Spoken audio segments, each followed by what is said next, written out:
She woke up in a penthouse she didn't recognize, wearing a dress she didn't remember putting on, with a diamond ring on her finger worth more than her entire life savings. The Las Vegas skyline blazed through floor-to-ceiling windows like a fever dream. Her head felt like someone had taken a sledgehammer to it. And standing at the foot of the bed, calm, impossibly well-dressed, holding a cup of coffee like none of this was even slightly unusual, was a man she barely remembered meeting. He looked at her the way people look at a problem they've already decided how to solve. "Good morning," he said. "We need to talk about last night." That was when Ava Hartwell realized the worst night of her life had only just begun. If this story sounds like something you need to hear from start to finish, hit like, drop a comment with the city you're watching from, and let's see how far this story travels. The headache arrived before consciousness did. It came in waves, deep, nauseating pulses that radiated from somewhere behind Ava's eyes and rolled outward like a stone dropped into still water. Her mouth tasted like bad decisions and cheap champagne. Her body felt like it had been folded in half, stuffed into a suitcase, and left on a baggage carousel for 6 hours. She became aware of several things in rapid, unpleasant succession. The sheets beneath her were not her sheets. They were too smooth, too cool, the kind of expensive that you could feel before you even opened your eyes. The pillow under her head smelled like cedar and something clean and foreign.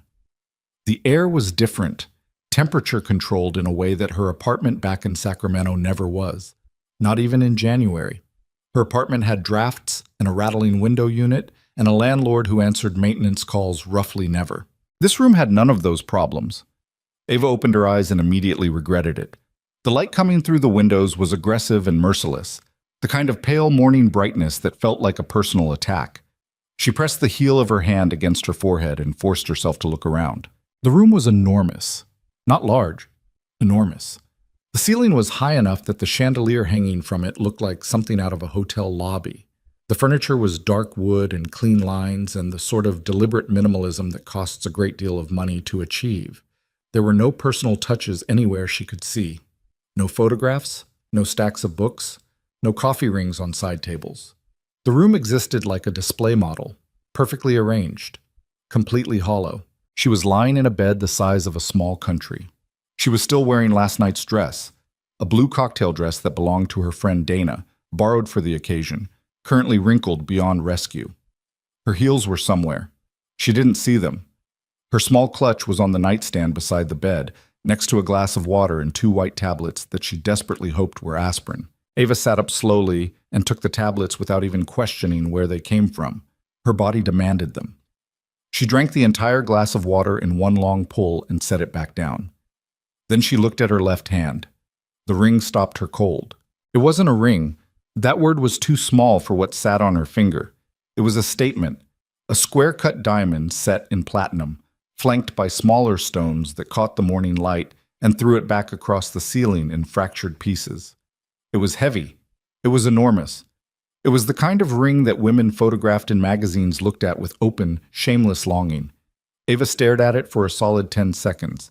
Then she said very quietly, "What?" Not a question, just the word. She turned her hand slowly, watching the stone throw light. Her brain, still coated in the residue of too many drinks and not enough sleep, worked to catch up with what her eyes were seeing. A ring. On her left hand. Ring finger. The specific finger that meant something specific. Fragments of the previous night began surfacing like debris after a wreck. Dana's bachelorette party. That was why she was in Las Vegas. The last place on earth Ava would have chosen for a weekend, but she loved Dana, and Dana wanted Las Vegas, so Las Vegas it was. There had been a hotel suite with too many women and too much noise. There had been a bar crawl. There had been a rooftop venue with music so loud it seemed to rewrite her heartbeat. There had been shots, several rounds of shots, each one enthusiastically ordered by someone other than Ava, each one somehow ending up in her hand. She remembered a casino, the particular chaos of lights and noise, and the sensation of time dissolving entirely. She remembered a chapel, small, white interior, a stranger in a suit standing at a podium. She remembered laughing, the specific, unhinged laughter of someone who had consumed far more than their body weight in poor decisions. She remembered thinking something was funny. She couldn't reconstruct what. She remembered a man, dark hair, broad shoulders, eyes that were some shade of brown or green or both. She couldn't pin it down. A jaw that looked like it had been assembled specifically to cause problems for other people. She remembered him standing close enough that she could smell his cologne. Something understated and expensive, the kind of scent that suggested money without advertising it. She remembered thinking he was beautiful in a way that made her deeply suspicious of herself. She did not remember his name. "You're awake." The voice came from the direction of the doorway, and Ava's head snapped up so fast it sent a white bolt of pain through her skull. She pressed her fingers to her temple and turned. He was leaning in his doorframe with the specific, controlled stillness of someone who was almost never surprised by anything. Dark slacks, a white dress shirt with the sleeves rolled to the elbows, a cup of coffee in his right hand. His hair was slightly damp, like he had already showered, already started his day, already existed as a functioning adult human being, while Ava was still piecing together which continent she was on. He was, objectively and infuriatingly, exactly as attractive as the fragmented memory suggested. He was also watching her the way you watch someone when you already know what they're about to realize, and you're simply waiting for the moment it lands. "Good morning," he said. Ava looked at the ring, looked at him, looked at the ring again. "Who are you?" she said. It came out flat. Not hostile yet, just stripped down. The specific tone of a person operating past the point where social niceties have any value. He pushed off the doorframe and walked into the room. He moved like someone who owned the spaces he occupied, which Ava was beginning to understand he very literally did. He set the coffee cup down on a dresser and looked at her without flinching. "Dorian Moretti," he said. "And before you ask, yes. Last night actually happened." Ava held up her left hand. "This? Yes. This is a wedding ring. Yes." She stared at him. "You're serious? I've never been less funny in my life." She dropped her hand back into her lap and stared at the middle distance for a moment. Her brain was doing something complicated, cycling through disbelief, horror, the specific and humiliating recognition that she had done something irreversible, and underneath all of it, a cold thread of practical panic about what exactly came next. "I need to see the paperwork," she said. Something shifted at the edge of his expression. Not quite respect, more like acknowledgement, the slight recalibration of someone who expected tears or screaming and got neither.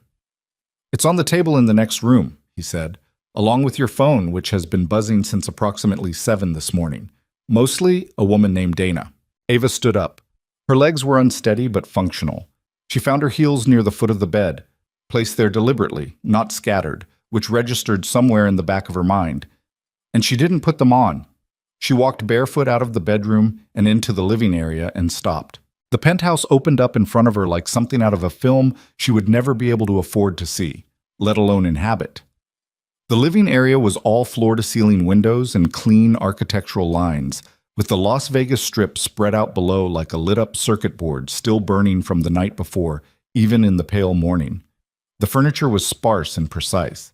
The kitchen beyond the open-plan space was steel and stone and immaculate. On the dining table there was a manila folder. Ava walked to it, opened it. The marriage certificate was real. Crisp paper, official seal, the works. Her own handwriting, but looser than usual, tilted at an angle that confirmed exactly how impaired she had been, signed at the bottom next to his. Ava Christine Hartwell, married to Dorian Elias Moretti. Witnessed and filed with the Clark County Recorder's Office at 11:47 in the evening. She read it twice. 3 times. The words didn't rearrange themselves into something more convenient. She set the folder down. Her phone was next to it. She picked it up. 14 messages from Dana. 3 from her friend Priya. 1 from a number she didn't recognize that said, simply, "Saw the photos. This is either the best or worst thing you've ever done. Call me." She put the phone face down without responding to any of them. Dorian had followed her out. He was standing near the kitchen now, leaning against the counter with his coffee, watching her with that same measured stillness. Ava turned to face him. "Okay," she said. "Okay. So we go get this annulled." He didn't answer immediately, and the pause was long enough to be deliberate, not uncomfortable for him, uncomfortable for her. He lifted his coffee, took a slow drink, set it down. That's what I need to talk to you about, he said. Something cold moved through Ava's chest. Talk, she said. He pulled out one of the dining chairs and sat down, the motion unhurried, and looked up at her. Sit down, Ava. I'll stand. The corner of his mouth moved, not a smile exactly, but the ghost of one, like he had expected that, too. All right, here's the situation. My father is the head of Moretti Consolidated, real estate, hospitality, private equity. You won't have heard of the private equity arm. Most people haven't. What you might have heard is that leadership transition for that particular arm of the business is currently underway. He paused. My father has made it very clear that whoever inherits leadership of the full consolidated enterprise needs to be married, settled, stable. His word, not mine. The transition was already in progress before last night. Last night, in a moment of frankly impressive impulsivity, we handed him the paperwork he's been demanding for 2 years. Ava processed this. So your father wants you to be married. His exact words were that he would not hand the empire over to a man who couldn't commit to anything beyond a quarterly earnings report. And now you are married. Technically. To me. Also technically. Ava looked at him. What does technically mean in this context? Dorian laced his fingers together on the table. It means I'm asking you not to pursue an annulment. Not immediately. I'm asking you to maintain the marriage for 6 months. Long enough for the leadership transfer to finalize, long enough for my father to believe the arrangement is real, and long enough for both of us to walk away from this without any of the consequences that would come from an immediate dissolution. Consequences, she repeated. For you. For both of us, he said. I've already had our arrangement looked into. I know about the student debt, the credit cards, the second job you took on at the tutoring center. He didn't say it cruelly. He said it the way someone reads figures from a spreadsheet, neutrally and without embellishment, which somehow made it worse. I'm proposing a contract. You maintain the appearance of a legitimate marriage for 6 months. In exchange, every debt you carry disappears, all of it, plus a monthly stipend for the duration of the arrangement and a lump sum at the conclusion. The number he named was not a number Ava had ever had a reasonable relationship with. It was not a number that belonged in the same conversation as her salary or her apartment or any of the daily arithmetic of her actual life. She heard it. She stood very still. You had me investigated, she said. I had the situation assessed. It wasn't personal.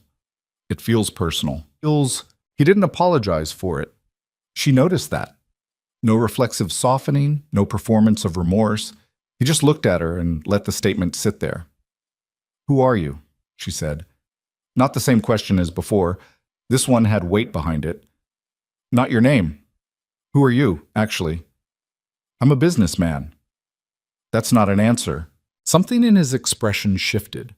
Not much, just a degree or two, like a door that didn't quite open but moved in its frame. I'm a man who needs 6 months, he said, and I'm willing to compensate you very generously for that time. Ava looked down at the marriage certificate still open on the table. She looked at her signature. Her own drunk, stupid, optimistic handwriting. She thought about the stack of bills on her kitchen counter back in Sacramento, the specific low-grade anxiety that had lived in her chest for the past 3 years, the tutoring sessions on Tuesday and Thursday evenings, with teenagers who didn't want to be there, and the paycheck that still didn't make the math work. She thought about Dana, who was probably losing her mind in a hotel room somewhere in this city. She thought about the ring on her finger, which caught the morning light one more time and threw it at the ceiling like a reminder. I want everything in writing, she said, already drafted. I want my own lawyer to review it. That's reasonable. I want a separate bedroom. The penthouse has 3. I want to keep my job. He paused at that one. Your teaching position. Yes. I'm not giving it up. Whatever this is, I go back to Sacramento on Monday, I return to school on Tuesday, and I continue living my life. The performances for your family happen on whatever schedule we agree to in writing. I'm not quitting my career to play house in Las Vegas. He studied her for a moment. That's negotiable within reason. It's not negotiable at all, she said. That's the baseline. Without that, there's no conversation. Another pause. Then something that might have been the beginning of genuine respect moved across his face. Still controlled, still measured, but there. Fine, he said. Fine, she said back. Neither of them moved for a moment. The city burned below them, indifferent and enormous. I need to call Dana, Ava said finally. Of course. And I need a shower. Guest bathroom is down the hall, second door. Your bag was brought up from your hotel last night. It's already there. She started toward the hallway, then stopped, turned back. The ring, she said. He looked at it. Am I supposed to wear it? It would help the appearance. She looked at it too. The stone caught the light again, relentless and oversized, and somehow the most honest thing in the room. It's too big, she said. I'll have it sized. She turned and walked down the hallway and told herself that the tightness in her chest was entirely about the hangover. Dana answered on the first ring. AVA Christine Hartwell. I know. You got married. I know. To a man. Dana. A very good-looking man from the photos. And I say that as someone who is getting married herself in 3 weeks and is therefore not looking, but AVA. I know, Ava said, sitting on the edge of the guest bathroom counter with her forehead tipped forward against the cool glass of the mirror. I know, I'm handling it. How are you handling it? You're in his penthouse. You're wearing his ring. How is that handling it? There's a process. The process is called an annulment, and it takes 48 hours, and we should be doing it right now. Dana, Ava closed her eyes. I need you to trust me, okay? I'm looking at something. I'm thinking. Don't panic. A long silence. Then Dana's voice, lower and stripped of the performance. Are you okay? Ava thought about it. Her head still ached. Her life still felt like it had been picked up and shaken like a snow globe. The number Dorian had named was still sitting somewhere in the back of her mind, large and impossible and real. Yeah, she said. I'm not hurt. I'm not in danger. I just need to think. Okay, Dana said. Okay, but Ava, you know nothing about this man. I'm working on that. That's not reassuring. I know.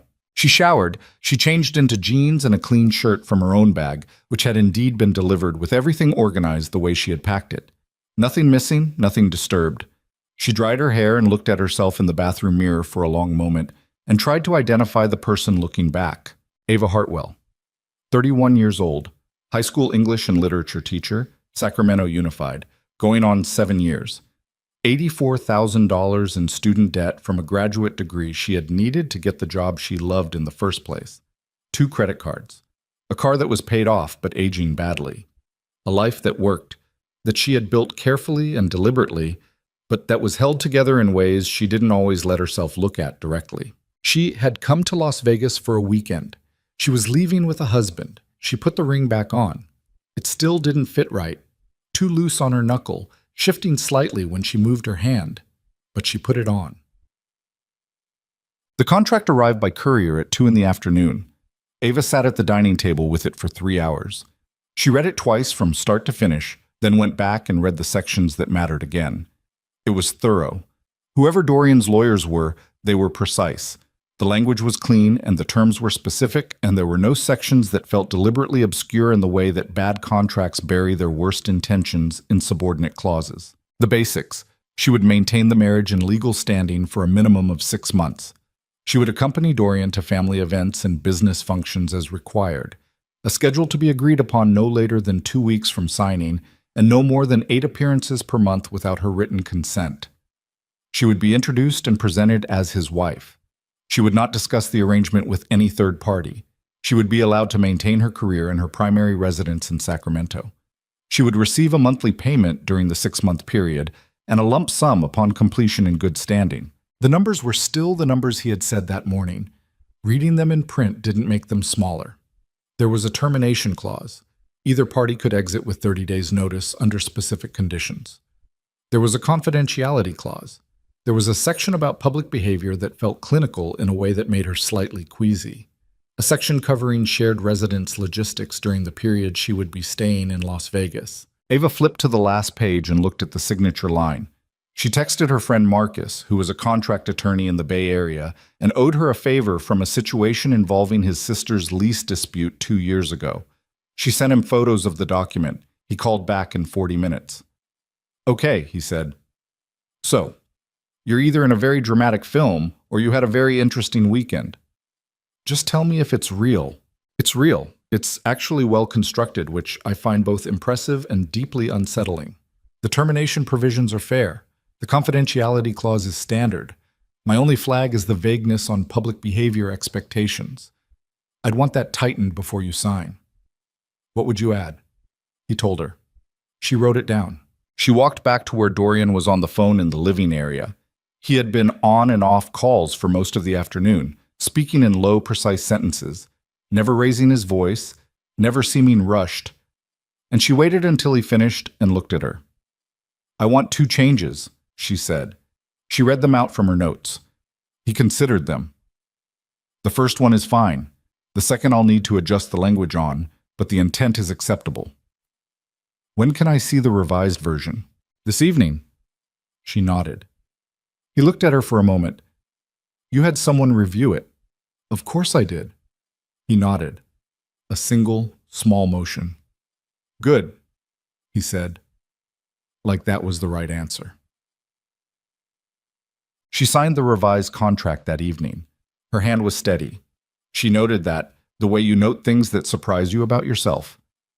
She had expected her hand to shake. It didn't. Dorian signed across from her at the dining table, his signature clean and without ceremony. He capped the pen and set it down and looked at her. 6 months, he said. 6 months, she said. Neither of them said anything else about it. She stayed in Las Vegas through Sunday. Dorian gave her space, genuinely, not performatively.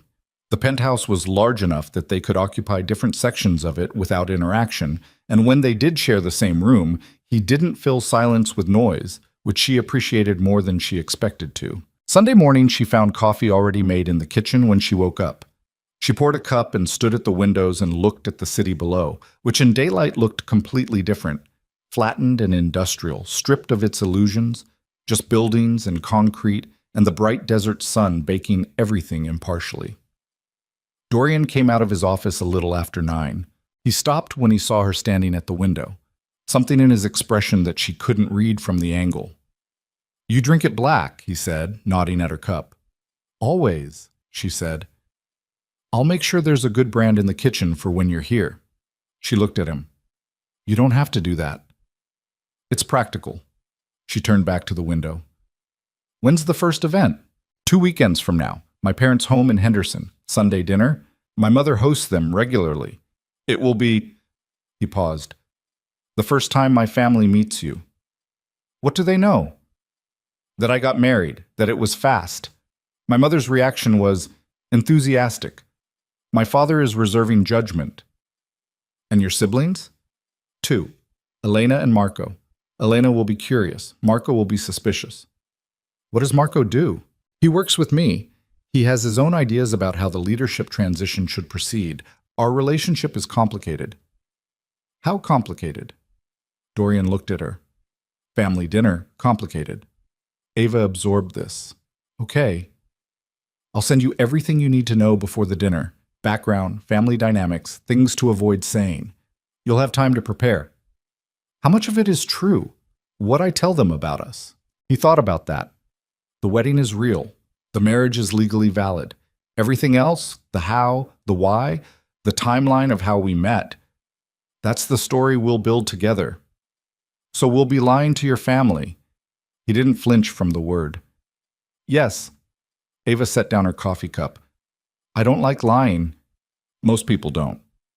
I mean, I'm bad at it. My face gives me away. Something moved at the edge of his expression. You've been doing fine so far. She looked at him sharply. I mean that as a compliment, he said. She picked her coffee back up. I'll need the background information by Thursday. That gives me the weekend to prepare. You'll have it by Wednesday. She nodded. Outside, a plane crossed the sky above the city, banking east, catching the sun on its belly, and flashing silver for a moment before it disappeared. Ava watched it until it was gone. Can I ask you something? She said. Yes. Why me? Specifically, you woke up married to a stranger. You could have offered the annulment, paid whatever fee was required, walked away. Why make a contract out of it? He was quiet for a moment. not the hesitant quiet of someone scrambling for an answer, the considered quiet of someone deciding how much truth to give.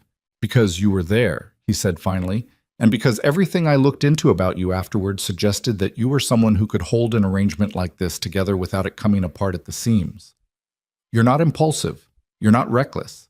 You made a mistake in a very human situation, and you got up the next morning and asked for documentation. He paused. That's not nothing. Ava turned that over for a moment. That's a practical answer, she said. I'm a practical person. Is there any other kind? He looked at her. Something complicated moved behind his eyes.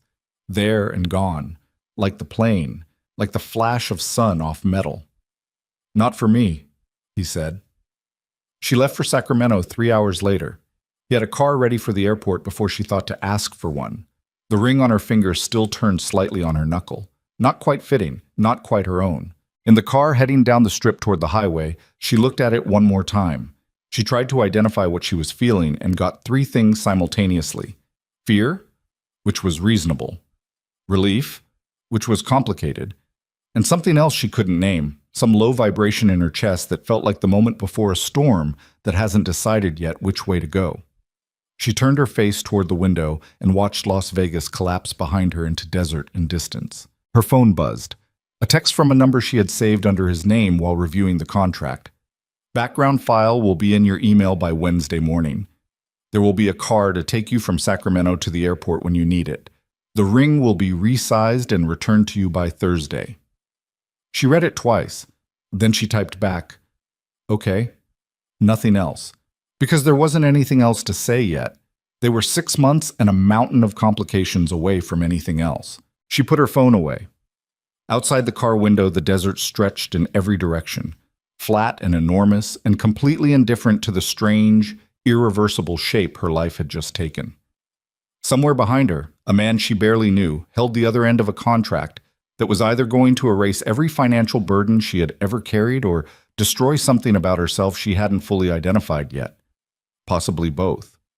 Probably both. The car merged onto the highway and accelerated west, and Ava Hartwell sat in the back seat in borrowed clothes with a loose ring on her finger and told herself, firmly, practically, with the specific self-discipline of a woman who had been solving her own problems for a long time, that 6 months was not forever.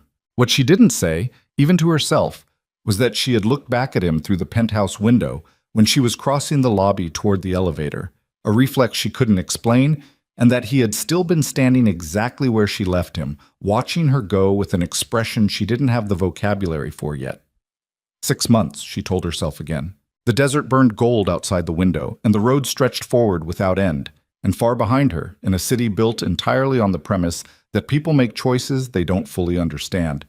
The worst decision of Ava Hartwell's life waited patiently to see what it would become. The Wednesday email arrived at 6:43 in the morning, while Ava was standing at her kitchen counter in Sacramento eating toast over the sink because she hadn't unpacked the dish rack yet.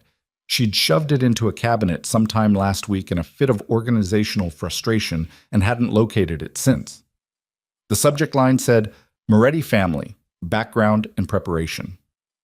She put down the toast. The file was 41 pages. She read it standing up, then sat down on the floor with her back against the cabinet because her legs decided they were done. 41 pages of family structure, business history, relationship dynamics, personal sensitivities, topics to avoid, topics to lean into, a timeline of Dorian's public life going back 12 years, a brief psychological sketch of each family member that was so precise it felt slightly illegal to read. His father, Carmine Moretti, 71. Former construction magnate, transitioned the business into real estate and private equity over 2 decades. Described in the document as results-oriented, tradition-bound, intolerant of ambiguity, responds well to directness and poorly to what he perceives as performance. There was a note at the bottom of that section in slightly different formatting, like it had been added last. Do not volunteer information. Answer questions directly and briefly. He respects people who don't oversell. His mother, Rosaria, 68, described warmly but carefully, emotionally perceptive, deeply family-oriented, will ask personal questions early and often. She is not interrogating. She genuinely wants to know you. Answer honestly where possible. She will know if you're deflecting. Elena, 34, architect. Close to Dorian? Skeptical by default, but fair. She will test you once, probably obliquely. Pass the test and she'll be an ally. Marco, 38, works directly within Moretti Consolidated's operational division, currently positioned as an alternative candidate for full leadership. His relationship with Dorian is professionally competitive and personally strained. He will view your presence as a strategic move and will look for inconsistencies. Ava read that last one 3 times.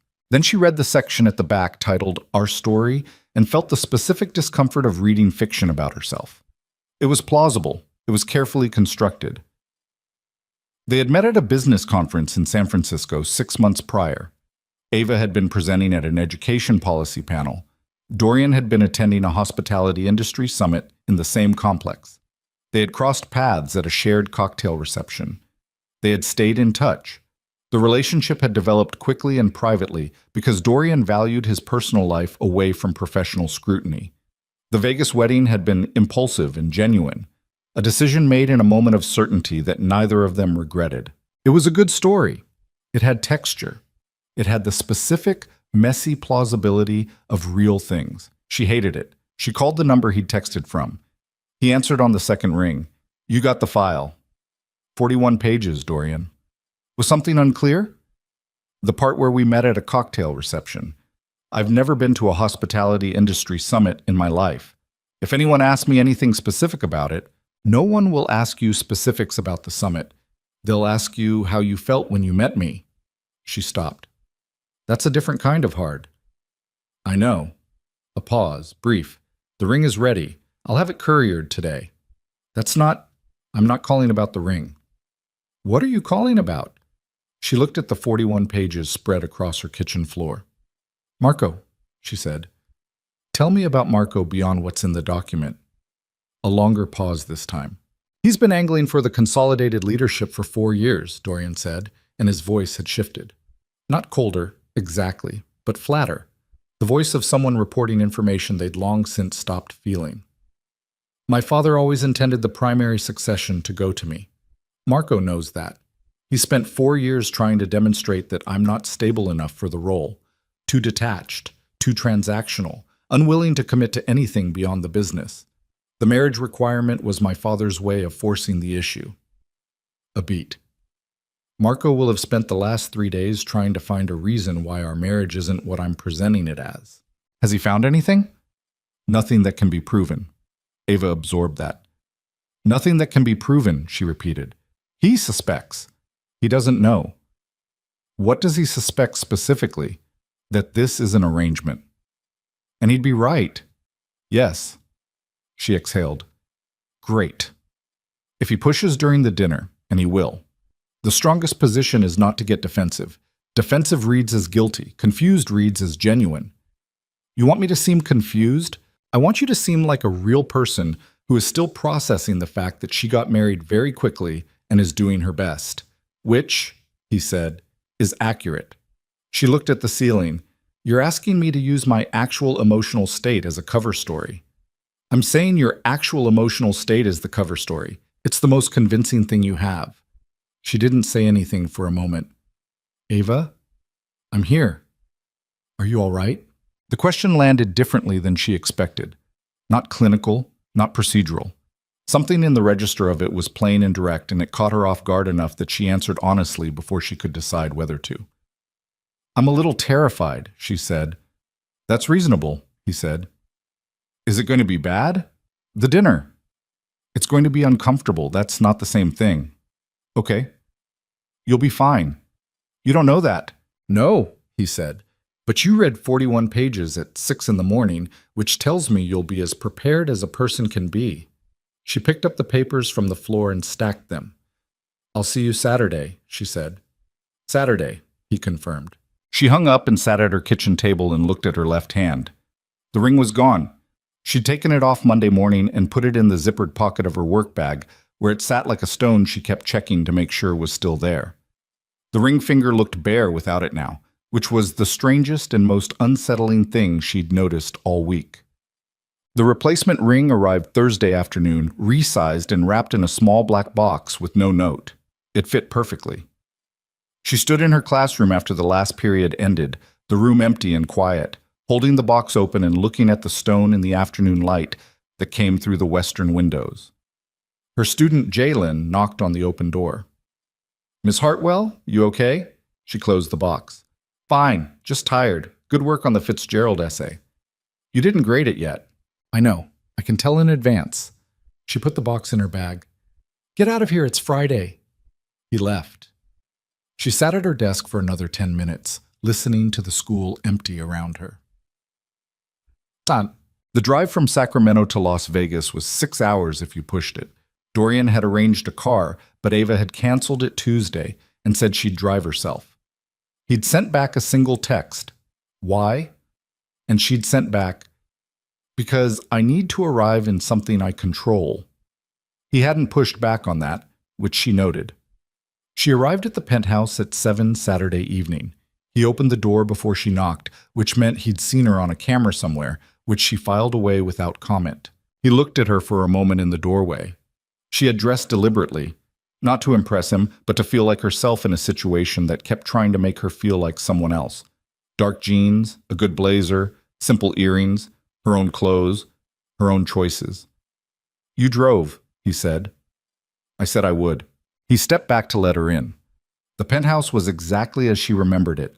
Spare, controlled, the city laid out below like a reward for surviving the altitude. There was food on the dining table, not a formal setting, just containers from somewhere. Good food. She could smell it from the doorway. "I didn't know if you'd eaten," he said. "I stopped outside Barstow. At a gas station. At a Subway." Something crossed his face, not quite a smile. "Sit down." She sat. He sat across from her. They ate, which was strange. The specific strangeness of sharing a meal with someone you'd signed a legal document with but didn't know the actual texture of, the daily life grain of. He ate like someone who was accustomed to eating alone, efficiently, without ceremony, not performing enjoyment. "Tomorrow," she said. "Walk me through it." "We arrive at 1. Lunch is at 2. My mother will want time with you before the meal. She'll ask to show you the garden. Go with her.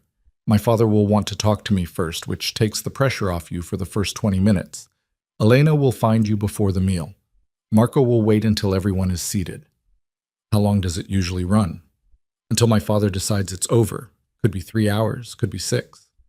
6 hours. Family is important to him." She absorbed that. "What do I call them?" Rosaria has already said to call her by her first name. "My father will introduce himself as Carmine. Use it.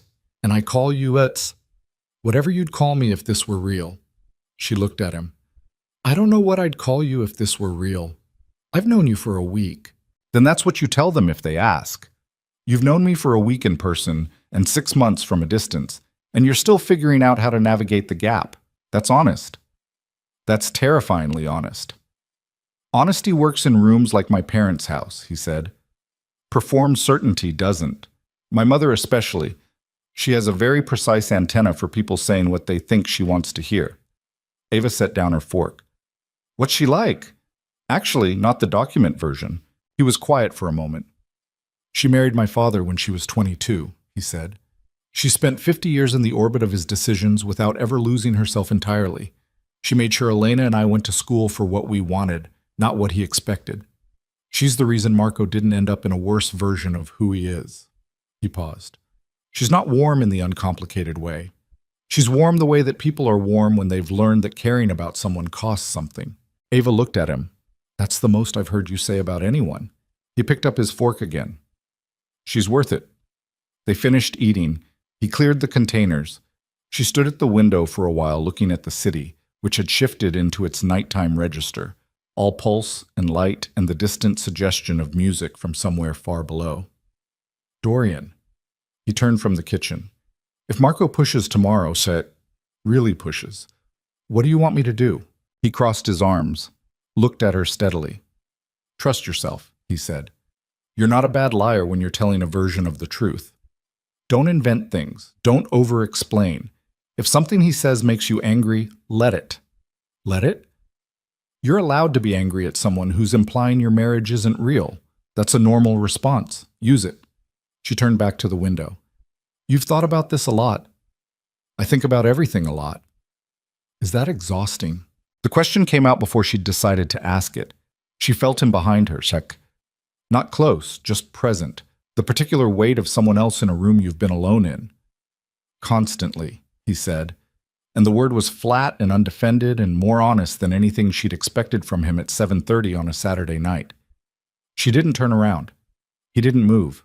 The city burned below them, and neither of them said anything else, and that was somehow the most real the whole arrangement had felt since the moment she'd woken up wearing his ring. The Moretti house in Henderson was not what she expected. She had built a picture in her head, all marble and statement architecture, the kind of money that announces itself at the gate. What she found was a large but grounded Spanish-style home with terracotta tile and a front garden that was clearly tended by someone who loved it. Roses, citrus trees, a flagstone path to the front door worn smooth by decades of use. Rosaria opened the door before they reached it. She was a small woman. Ava registered that first, surprised by it, the way Dorian had been built from such entirely different physical proportions. Dark hair gone silver at the temples, worn back, eyes that were alert and warm and, as advertised, taking in every detail without appearing to. She looked at Dorian first, the specific, unchanged, entirely undisguised look of a mother checking that her child is intact. Then she looked at Ava. "You must be Ava," she said, and her voice had a texture to it, a trace of somewhere older, layered under the American flat of Las Vegas. "Come in, both of you. Dorian, your father is in his office. Go." Dorian glanced at Ava, a brief, almost imperceptible check, and then went. Rosaria touched Ava's arm lightly and guided her in from the entryway. "You drove from Sacramento yesterday?" "Last night, yes." "You didn't want to fly?" "I like having my own car." Rosaria made a small sound of approval. "Come. I'll show you the garden before the others arrive. Elena is late, as always, and Marco, a pause so small you could miss it. Marco is already here." The garden was in the back, larger than the front suggested, laid out with the kind of patience that took years to develop. Citrus again, heavier here, and a section that was all herbs and low-flowering things growing in organized chaos. Rosaria walked it with the proprietary ease of someone who had shaped it with their own hands. "How long have you lived here?" Ava asked. 33 years. We moved from the east side of the city when Dorian was 9. She touched a rose bush as she passed it, not examining it, just acknowledging it, the way you touch things that have been yours for a long time. He hated the move. He had friends there. He didn't speak to Carmine for 2 weeks. Ava said nothing, letting it come. He's always been like that. When something upsets him, he goes quiet, not sulking. He's never been a sulker, just quiet, processing. Rosaria stopped and looked at Ava directly. "Is he still like that?" "Yes," Ava said. "He goes very still." Something settled in Rosaria's expression. Not satisfaction exactly, more like confirmation. "Tell me how you met." "Really? Not the version that sounds arranged." Ava met her eyes. "We met at a conference in San Francisco. We talked for a long time at a reception.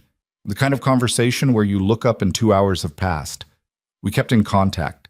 It was slow at first, and then it wasn't." She paused. "The Vegas part was not planned." "No," Rosaria said. "I imagine not." She studied Ava for a moment. "You're not what I expected." "What did you expect?" "Someone more polished. Someone who had prepared talking points." "I have those too," Ava said honestly. "I just can't use them on you." Rosaria looked at her for one more long moment. Then she laughed. A genuine laugh, short and real. "Dorian has never brought anyone home," she said.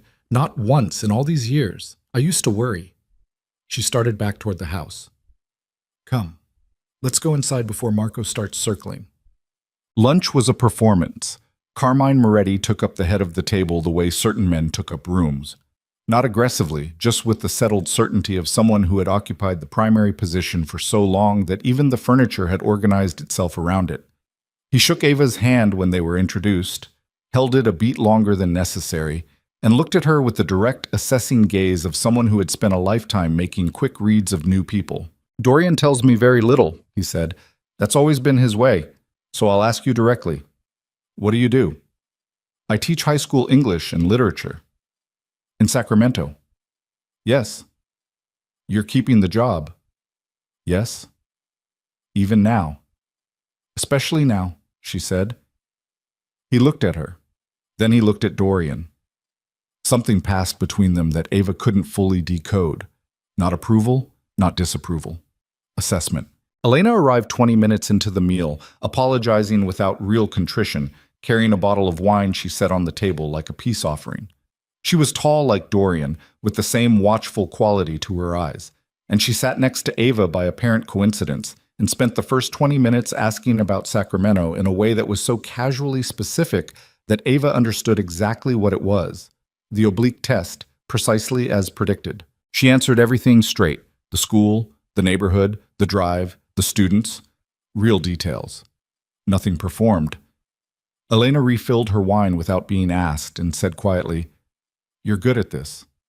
"At what?" "Being here." She glanced down the table toward Dorian, who was in conversation with his father. "He looks different." "Different how?" Elena considered. "Less like he's managing everything." Ava looked at Dorian across the table. He wasn't looking at her. He was fully engaged with whatever Carmine was saying, leaning slightly forward, one hand flat on the tablecloth, the posture of someone who was both fully present and fully guarded simultaneously. She didn't have time to decide what she thought about Elena's observation, because that was when Marco spoke. He had been quiet through most of the meal, seated at the far end, eating with deliberate calm, saying little beyond the necessary social minimums. She had felt him watching her intermittently and had done what Dorian suggested. Didn't look away quickly, didn't look directly either, just steady. "So," Marco said. His voice was conversational, the smooth, mild tone of someone who had learned to make loaded things sound like small talk. "San Francisco? What conference was this?" Ava looked at him. Brown eyes. Broader face than Dorian's, heavier through the jaw. The resemblance to his brother was there in the bone structure and nowhere in the expression. "Education policy and urban infrastructure," she said. "It runs every year in the fall." And Dorian was at a hospitality summit. "In the same complex, yes." "You crossed paths at a reception." "Yes." "And then stayed in contact for 6 months before—" He gestured vaguely. "This." "Yes.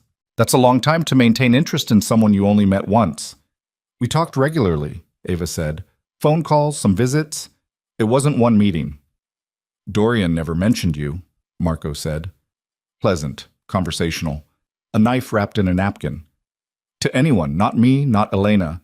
Nothing for 6 months and then a phone call saying he'd gotten married." The table had shifted. Not dramatically, just that particular atmospheric pressure drop when a room goes slightly more attentive. "He told me you'd say that," Ava said. Marco's expression didn't change. "Did he?" "He said you'd point out that he hadn't mentioned me, and that this would feel like evidence of something." She held Marco's gaze. "He keeps his personal life private. That's not new to you." "Private is one thing," Marco said. "Invisible is another." "They look the same from the outside." Marco put down his fork. "I want to be honest with you," he said, "since we're family now." "Go ahead." "This is fast, even for Dorian, and fast things that happen at the right time for the right reasons have a tendency to be—" A pause. "Engineered." The word sat on the table. Ava let it sit. The silence ran about 4 seconds, long enough to be felt by everyone present. Rosaria had gone still. Elena was looking at her wine. Carmine was watching Ava with those assessing eyes, giving nothing away. Dorian had gone completely quiet at the other end of the table. Ava set down her own fork. "Marco," she said, and her voice came out steadier than she had any right to expect. "I woke up 3 weeks ago in a city I didn't want to come to with a ring on my finger and the worst hangover of my life. And I had to call my best friend and tell her that I'd gotten married to someone I barely knew. And then I had to go back to Sacramento and explain to myself why I wasn't immediately filing for an annulment." She paused. "The fact that the timing is convenient for someone doesn't mean the feeling isn't real. Both things can be true." Silence. Then Carmine said, from the head of the table, in a voice that closed the subject like a door, "More bread, Marco." It wasn't a question. Marco took the bread. The meal continued. "What?" On the drive back to Las Vegas, the city closing in from the dark on both sides of the highway, Dorian drove and Ava sat in the passenger seat, and neither of them spoke for a long stretch. Finally, he said, "You handled Marco well." "I was angry," she said. "You were right. Angry was the right gear."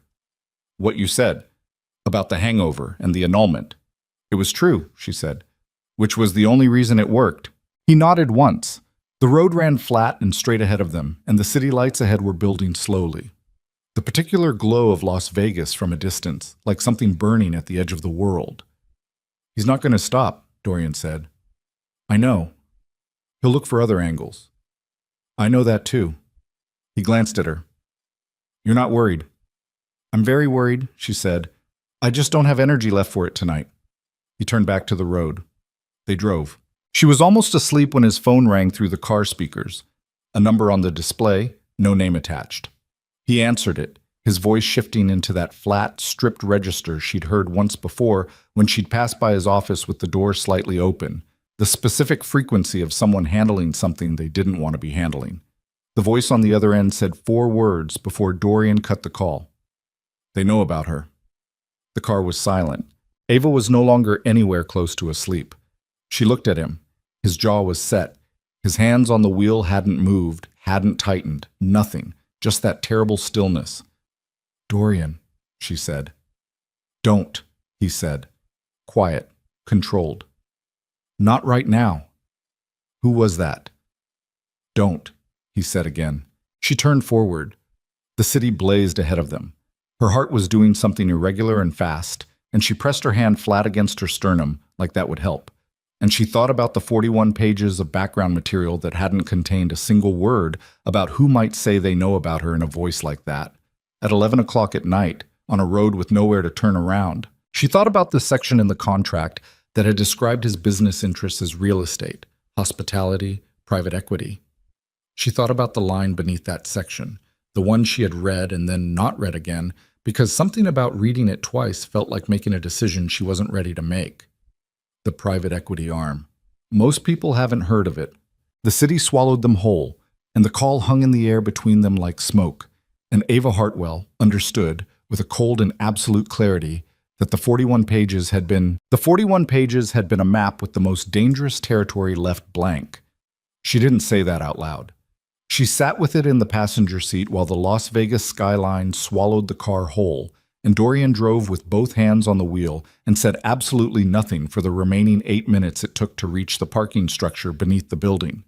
He didn't speak in the elevator either. She watched his reflection in the polished steel doors. Jaw set, eyes forward, the specific containment of someone running calculations at a speed that didn't leave room for conversation. His phone was in his jacket pocket, and she could see it pressing against the fabric like something alive. The elevator opened. He went directly to his office and closed the door.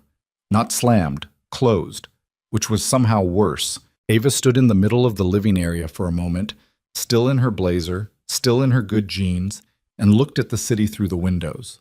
The same city, the same lights, everything exactly where she'd left it that morning, indifferent to the fact that 4 words spoken through a car speaker had just rearranged the architecture of everything she thought she understood about where she was standing.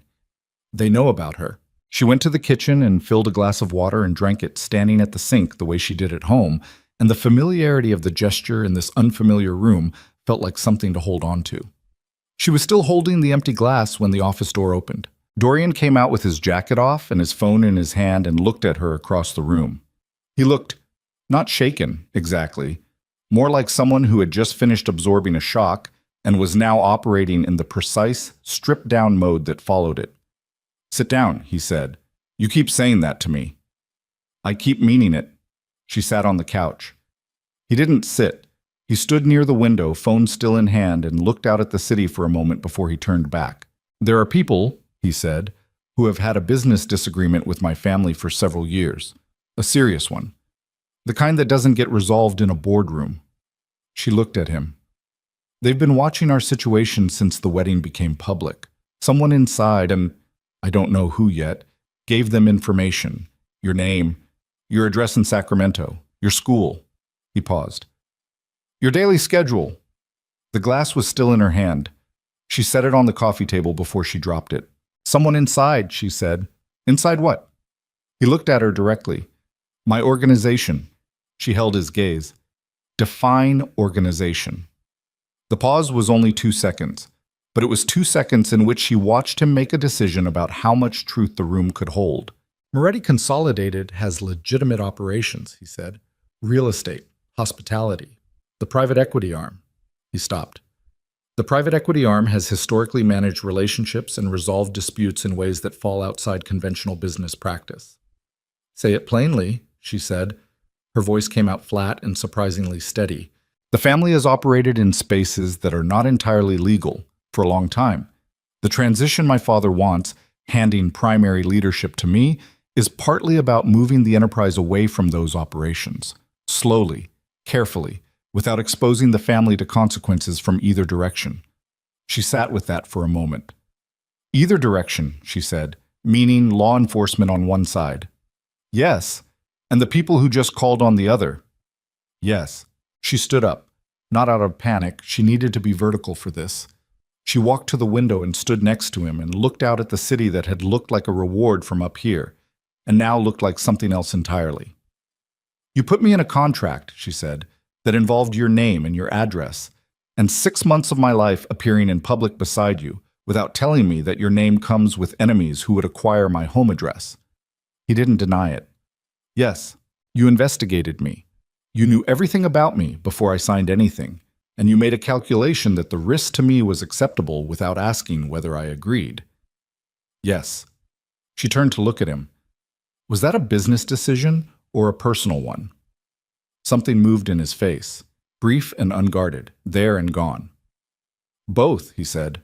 I was wrong. She studied him. The admission was flat and complete and unaccompanied by anything that resembled an attempt to soften it. No justification, no context giving, no pivot toward what he planned to do about it. Just, I was wrong. Sitting there in the open air between them. What happens now? She said. I have people locating the source of the leak. Until they do, I need you somewhere secure, not Sacramento. That address is already compromised. You want me to stay in Las Vegas? I want you somewhere I can ensure your safety. Yes. My job can be managed for a short period. I'll have someone contact the school with a family emergency cover. You'll have someone. She looked at him. You'll have someone contact my school about my job, using a cover story. He heard it, the specific texture of that particular objection. What do you want me to say? He asked, and the question wasn't defensive. It was genuine.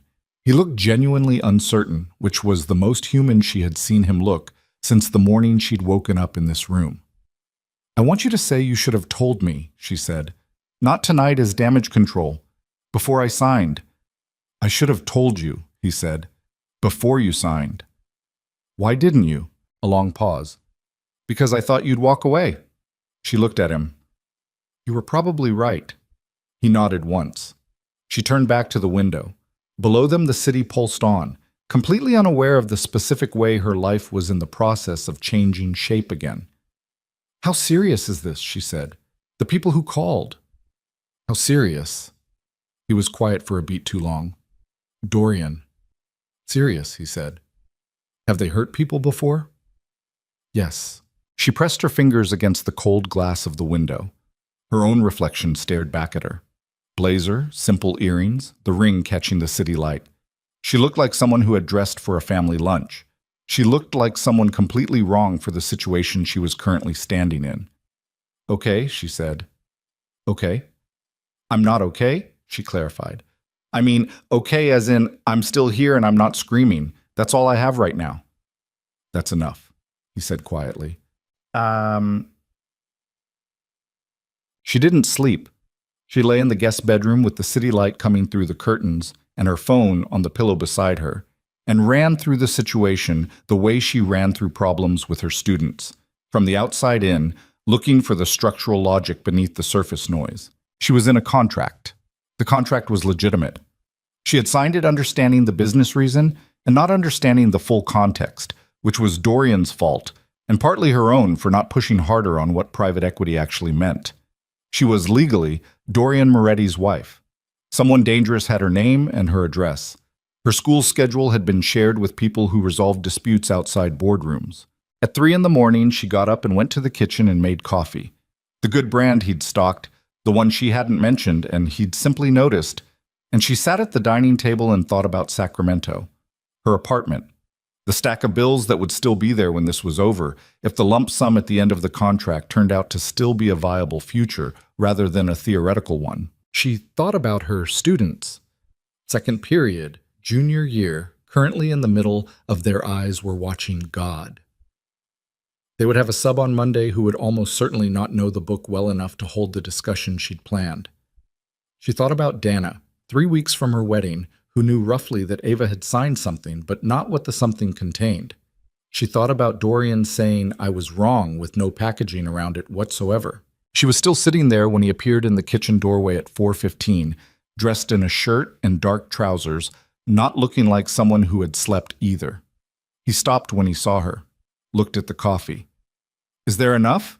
he asked. "I made a full pot." He got a cup and sat down across from her. The table between them was the same table where she'd read the contract, where she'd signed it, where the whole arrangement had been formalized into something with legal weight. It looked like a regular table at 4 in the morning, just wood and light. "Did you find the leak?" she asked. "We have a person of interest." "Marco," she said. He looked at her. "Is it Marco?" she said. The pause was enough. "We don't have confirmation," he said carefully, but the timing correlates with his access and his motive. Ava absorbed this. "Your brother, half-brother, technically. Does that matter?" "It matters to him," Dorian said. "It has always mattered to him." She looked at her coffee. "If it's Marco, if he gave these people your information, my information, what does that mean for him?" Dorian's expression was very still. "It means he made a decision about what he was willing to do to change the succession outcome. And what does it mean for what happens to him? That depends on what we confirm and when. That's not an answer. It's the most accurate answer I have." She looked at him. He looked back. The kitchen was quiet except for the hum of the refrigerator and the distant, ever-present mutter of the city below. "I need you to be honest with me about one thing," she said. "Ask. Am I in actual danger? Not managed risk danger. Not acceptable margin danger. Real danger." He didn't soften it. "Until we find and close the leak, you are at an elevated risk that I consider unacceptable." "Yes." "What does closing the leak look like?" "It looks like confirming the source, severing the connection between that source and the outside party, and making it unambiguously clear that you are under protection that would make targeting you costly beyond any potential benefit." She sat with that. "Costly," she said. "Yes. You make it sound like a business problem." "It's the framework I know how to use," he said. "Does it work?" "Usually." "And when it doesn't?" He looked at her steadily. "Then we use a different framework." She didn't ask what that meant. She thought she already knew, and she wasn't ready to have that confirmed at 4 in the morning with bad city light coming through the windows. "I want to call Dana," she said. "I want to make sure she's not, that no one is watching her because of the connection to me." "Already done," he said. "She's been quietly flagged for monitoring by my security team since last night. Nothing alarming on that end." Ava stared at him. "You have someone watching Dana, watching for anything near Donna. There's a difference." "She doesn't know that." "No." "You can't just—" She stopped, pressed her fingers against the bridge of her nose. "You can't just put surveillance on people without their knowledge." "I did it to keep her safe." "That's what everyone says when they do things without asking." He was quiet. "I know," he said after a moment. "You're right." She lowered her hand. He kept doing that. Not fighting her, not deflecting, just, "You're right." It was disarming in a way she hadn't prepared herself for, and it made it harder to stay in the clean, manageable state of anger that the situation technically warranted. "I'm going to try to sleep," she said. "Okay. In the morning, I want a full picture. Everything. Not 41 pages of background and a phone call in the dark. Everything." "You'll have it." She pushed back from the table, got halfway to the hallway, stopped. "Dorian?" He looked up. "The thing you said earlier, That you thought I'd walk away if you told me the full truth. She turned to look at him. You were right. I would have. She paused. I don't know if that's changed. I need you to understand that. He looked at her for a long moment. I understand, he said. She went back to the guest room. She lay down. She did not sleep. The full picture arrived over the following 24 hours in pieces, delivered by a man named Reeves, compact, gray-haired, the specific economy of movement that suggested a prior life in some kind of service, who sat across from Ava in the dining room on Sunday afternoon and laid it out with the same flat professionalism that Dorian's 41 pages had been written in, except this time there were no blank spaces. The Castellano Group. 3 families, eastern seaboard origin, with long-standing territorial disputes with the Moretti operation over specific Las Vegas and southwestern interests. A disagreement that had been in a managed stalemate for 7 years. A stalemate that Carmine Moretti's planned transition had disturbed, because a younger, reform-minded Dorian at the helm of a restructured Moretti enterprise was a worse outcome for Castellano interests than an older, status quo Carmine who kept the existing arrangements. Someone had told them about Ava specifically, not just that Dorian had married, but her full background, her vulnerabilities, her schedule, her connections, framing her as the fulcrum. If the marriage collapsed under outside pressure, the succession timeline destabilized. If Ava could be frightened into breaking the contract, the marriage dissolved, the leadership transition stalled, Marco's alternative candidacy became viable again. Reeves said Marco's name once, carefully, and then did not say it again. Ava sat through the whole thing without interrupting. When Reeves finished, she asked 2 questions. He answered them. Then she thanked him, and he left, and she sat alone at the table for a long time. Dorian came in from the hallway. She looked up at him. Marco confirmed? She asked. He sat down. The communication trail is confirmed. He passed your information through a third party he believed was untraceable. Believed. My people are better than his people. She looked at the table. What are you going to do? Handle it.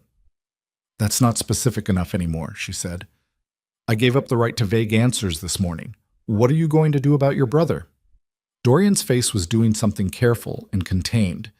The particular set of features of someone who is holding something painful at a slight distance because looking directly at it would cost too much right now. I'm going to confront him, he said, and I'm going to make him understand what he's put at risk. And then he stopped. And then we'll see what he chooses to do with that.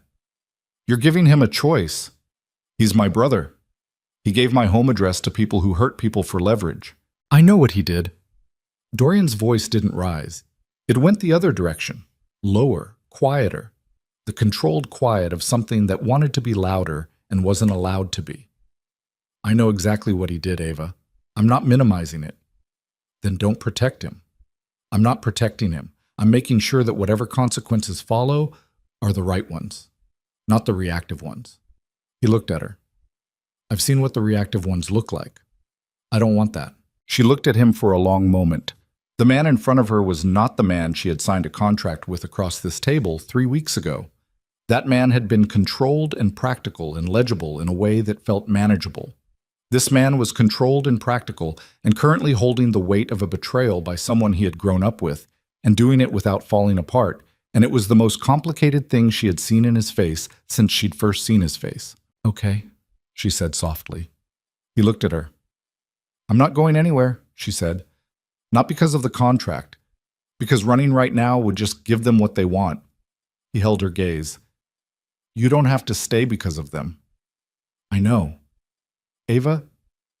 I know, she said again, more quietly. We can figure out what that means later. Right now, I just need you to know I'm not running. Something shifted in his face, deep and real and unmanaged. The particular expression of someone who has been braced for a loss and hasn't experienced it yet, and doesn't quite know what to do with the absence of it. Before either of them could say anything else, Reeves appeared in the doorway again. His face had the look of someone delivering news they'd rather not deliver. Sir, he said, Marco's left the city. His phone went dark 40 minutes ago, and his car was found at the airport long-term lot. A pause. He had a meeting this morning with a Castellano representative at a restaurant on Flamingo. The room went very still. Ava looked at Dorian. He had gone to that complete, dangerous stillness she had first seen on the morning she'd woken up wearing his ring. The stillness that wasn't calm, that only looked like calm from the outside. He didn't just leak information, she said, and her voice came out very quiet. He's been working with them. Dorian said nothing. He's been actively working with the people who are threatening us. She looked at Reeves and back to Dorian. He's not trying to win a succession. He's trying to burn it down, Dorian said. Flat, final. The voice of someone who had just arrived at a conclusion that explained everything and solved nothing. He's willing to burn the whole thing down rather than let me have it. Reeves waited in the doorway. The city hummed 30 floors below, entirely indifferent. Ava felt the specific, cold clarity of a situation resolving into its true shape. All the partial pictures she'd been working with snapping together into something she could see whole for the first time, and wishing she couldn't. We need to move, Reeves said carefully. If Marco is with them and his phone is dark, we have to assume they know your current location. The penthouse isn't secure anymore, Reeves said. We need to move in the next 15 minutes. Dorian was already moving. He crossed the room to his office and came back out 40 seconds later with a bag that had clearly been packed in advance. Not emergency packed, deliberately packed. The bag of someone who had always known a night like this was a possibility and had prepared for it without advertising that preparation. He set it on the table and looked at Ava. Your bag, he said. Whatever you need. 15 minutes. She didn't ask questions. She went to the guest room and pulled her overnight bag from the closet and shoved clothes into it with the specific economical urgency of someone who had spent years managing a classroom of 30 teenagers and knew the difference between actual emergency and performed emergency. This was actual. She moved accordingly. She was back in the living area in 8 minutes. Reeves was on the phone. 2 other men she hadn't seen before had appeared from somewhere, both large, both with the same economic stillness as Reeves, both moving around the penthouse with the practiced efficiency of people executing a plan they'd rehearsed. Dorian was at the kitchen counter with his phone, speaking in low, rapid sentences. He looked up when she came in, clocked the bag on her shoulder, and gave her a single nod. We're going to a property outside the city, he said when he ended the call. Mountain retreat, 2 hours out. It's secured, off the public record, and nobody outside this room and 2 other people knows it exists. Nobody, she said. Including Marco. Especially Marco. She looked at Reeves. How much time do we actually have? Enough, he said. If we go now. They went. The underground parking structure felt different at night under these specific conditions. The fluorescent lights too harsh, the shadows in the corners too deep, the sound of their footsteps too loud against the concrete. Dorian stayed close to her without touching her. The particular physical awareness of someone tracking another person's position in a space they'd assessed for danger. She noticed it. She didn't comment on it. 2 vehicles. She rode with Dorian in the lead car. Reeves drove. Nobody spoke. The city unwound around them as they moved through it. The strip first, all light and noise and tourists who had no idea what was threading through the middle of their evening, and then the commercial sprawl east of the strip. And then the city thinning at its edges, the lights growing sparse, the desert beginning to assert itself against the built world. Ava watched the city disappear in the side mirror. Tell me about the property, she said. My grandfather built it in the 70s. It's never been in any public filing associated with the family name, held through a trust that's structured 3 layers deep. It has its own water supply, its own generator, perimeter sensors. He paused. I used to go there when I was a kid, when things in the city got complicated. Things got complicated often? Often enough that I know the property well. She looked at his profile in the dark. How old were you when you understood what your family actually was? He was quiet for a moment. 12, he said. My father sat me down and explained it. He didn't soften it. He said, this is what we are. This is how it works.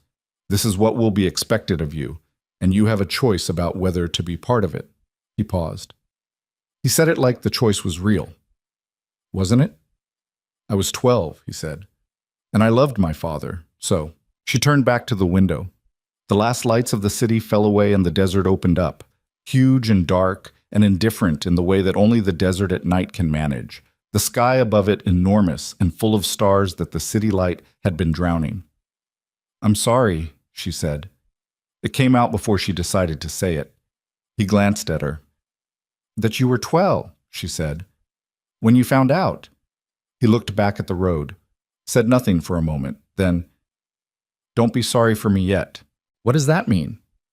"It means the night isn't over." The property materialized out of the dark 2 hours later. A long gravel road off a highway that wasn't on any map she'd ever consulted, leading to a compound that was less visible than it was present. A collection of low stone buildings set against a ridge that made them nearly invisible until you were almost on top of them. Reeves killed the headlights for the last quarter-mile. Inside, the main house was spare and functional. Stone floors, heavy furniture, the particular smell of a place that was kept maintained but not lived in. Generators running quietly somewhere below. The kind of darkness outside the windows that you only got when you were genuinely far from everything. Dorian moved through the space with the ease of someone who had walked it in the dark before. He turned on lights selectively. Enough to function, not enough to advertise from outside. Reeves did a sweep of the perimeter with the 2 other men. Came back in 20 minutes and reported nothing. "Get some rest," Dorian told him. 4-hour rotation. Reeves nodded and went. Ava set her bag down in the main room and stood for a moment absorbing the specific reality of being here. This place, this night, this completely derailed version of the life she had been living 72 hours ago. "You should sleep," Dorian said. "I'm not going to sleep." Ava, "I'm not." She looked at him. "Tell me what happens tomorrow. Not contingency plans. Tell me what you actually think is going to happen." He sat down in the heavy chair near the fireplace. Not relaxed, but the deliberate sitting down of someone who is making themselves stop moving because moving is no longer useful. He leaned forward with his elbows on his knees and looked at the cold fireplace. "Tomorrow my people will have a confirmed location on Marco," he said. "When they do, I go to him. I have a conversation. What happens after that conversation depends on what he's willing to do. And the Castellano end, that's being managed separately." "By who?" He looked up at her. "People who handle that kind of management." She held his gaze. "I need you to stop using words that mean things without saying what they mean. Some of what they mean is better for you not to know specifically." "You do not get to make that decision for me anymore," she said. "We've established that." He was quiet for a moment. Then, "There will be a negotiation. The Castellano group wants leverage. We're going to make it clear that the leverage they thought they had, you, the marriage, the succession timeline, is no longer operable, that the cost of continuing pressure outweighs the benefit." "How do you make that clear?" "By demonstrating it." "Demonstrating it how?" "By not running," he said simply. "By the transition proceeding on schedule. By the marriage standing. By Marco being neutralized as a source of ongoing intelligence." He looked at her steadily. "The best outcome here isn't a fight. It's making a fight pointless." She sat down on the stone hearth across from him. "And if they don't find that convincing, then it becomes something else." "Something else," she repeated. "Yes." She looked at him for a long moment. The fireplace between them was empty and cold. The generator hummed somewhere below. Outside, she could hear nothing. No city sound, no traffic, just the specific deep silence of the desert at elevation, which was its own kind of loud if you listened to it. "I'm scared," she said, flat, factual. The same way she'd told him she was terrified before the family dinner, except that had been about a Sunday lunch, and this was about something with much harder edges. "I know," he said. "I want you to tell me it's going to be fine." "I can't tell you that." "I know you can't," she said. "Tell me anyway." He looked at her. His face was doing that thing again, that complicated, unguarded thing that she'd been cataloging without meaning to for 3 weeks. The thing that happened when the controlled surface developed a fault line. "It's going to be fine," he said.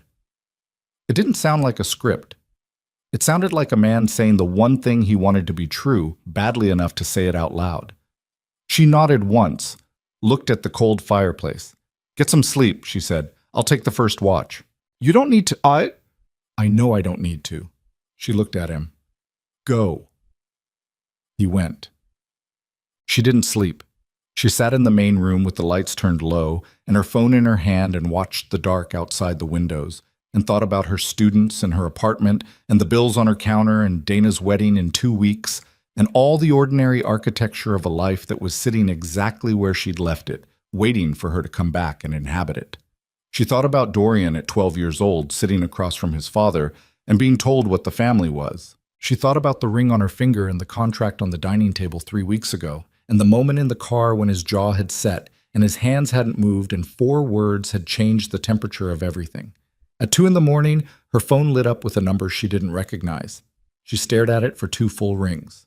She answered, "Ms. Hartwell." The voice was male, calm, the specific calibrated calm of someone who had rehearsed the call. "I want to be direct with you. We have no interest in harming you. You're a civilian who made a mistake in Las Vegas and has been dealing with the consequences. The person responsible for putting you in this position is Dorian Moretti." She said nothing. "We're offering you a straightforward way out," the voice continued.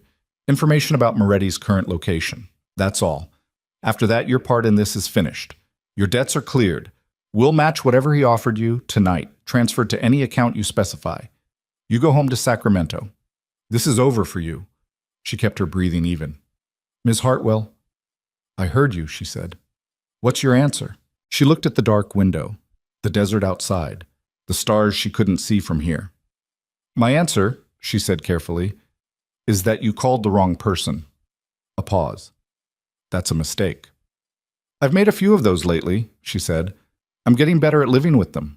She ended the call. Her hands were shaking. She pressed them flat against her thighs and breathed through it. 4 counts in, 4 counts out. The technique she used when a classroom situation threatened to spiral, and she needed to stay in front of it. She was still breathing when she heard movement behind her. She turned. Dorian was in the doorway of the back hallway. He was dressed. He'd never fully undressed, she realized. And his face was alert in the way that people's faces were alert when they hadn't actually slept either. He looked at her hands pressed against her thighs, at the phone. "Who called?" he said. "Not a question." "They offered me a way out," she said. "Information about your location, in exchange for cleared debts and a flight home." Something happened in his face, something she didn't have a word for yet. "What did you say?" he said. Quiet, careful. "I told them they called the wrong person." He stood in the doorway for a moment. Then he crossed the room and sat on the low table in front of her, close, facing her, close enough that she could see the specific quality of what was in his expression, and she still didn't have a word for it. But it was large and it was real, and it was looking at her like she was something he hadn't expected and had stopped knowing what to do with. "You should have woken me up," he said. "I handled it." "Ava, I handled it." She looked at him directly. "They're going to escalate now, you know that." "Yes." "How much time do we have before they move on this location?" "They don't have this location. They have Marco. Marco may have more than you think he has." Dorian's jaw tightened. "Reeves." He was already on his feet, moving to the back of the house, voice low and sharp, calling for Reeves. Ava stood up and followed and didn't ask permission because the time for asking permission about her own safety had conclusively passed. Reeves appeared from the east wing, phone already in hand. "I know," he said before Dorian spoke. "We just got movement on the ridge sensors, north side, 2 signatures." The room went very still. "2, Dorian said. "2 that the sensors caught," Reeves said. The distinction landed. Dorian turned to Ava. His voice was completely level. The specific, stripped-down level that she now understood was what he sounded like when things were genuinely serious. "Back room, stone walls, no windows. Now." "I'm not—" "This is not the moment," he said. "Please." The please was what moved her. Not the command, the please. She went. The back room was a storage space that had been converted at some point into something closer to a safe room. Stone on 3 sides. A heavy door. A single overhead light. She sat on a wooden bench along the wall and listened to the sounds from the rest of the house. Footsteps, low voices, the specific mechanical sounds of preparation that she didn't want to identify more precisely than that. Her phone buzzed. A text from Dorian's number. "Stay. Don't open this door for anyone except me or Reeves. If someone else tells you to open it, don't." She typed back, Understood. Then she sat in the stone room with the single overhead light and her own heartbeat and tried to stay in the present tense, not in the fear of what was coming, not in the grief of what had been lost, not in the complicated, terrifying warmth she felt toward a man she'd met 3 weeks ago under circumstances she still couldn't fully explain to herself. Just here, just breathing, just waiting. The first sound came from outside. Not close, but not far either. Something between a crack and an impact, distant enough to be ambiguous. Then silence. Then voices, closer, Reeves saying something clipped and definitive. Then nothing for 4 minutes that felt like 40. Then footsteps in the hallway. She counted them. The weight and pace of them, trying to read intention from the sound alone. The door opened. Dorian. He was breathing harder than she'd seen him breathe. There was a cut along his jaw, not deep, but fresh. The kind of sharp red line that came from moving fast through something that moved back. His shirt was pulled out on one side. His hands were empty and his eyes were on her immediately, scanning, checking, the specific rapid assessment of someone confirming that what they most needed to still be intact was intact. "You're bleeding," she said. "It's nothing." Ava, are you hurt?" "No. Are you—" 2 men on the ridge, both contained. One of them had a phone with an active location share running. He came fully into the room and pulled the door almost closed behind him. "They knew we were here. Marco gave them the location." "I thought he didn't know." "He knew enough." His jaw was tight. He'd been here once, 12 years ago. He remembered enough of the route to give them a general area. The rest they triangulated. He pressed the back of his hand against the cut on his jaw, briefly, checking it, and looked at her. "We need to move again." "Where?" "I'm working on that." "Dorian." She stood up. She was close to him now.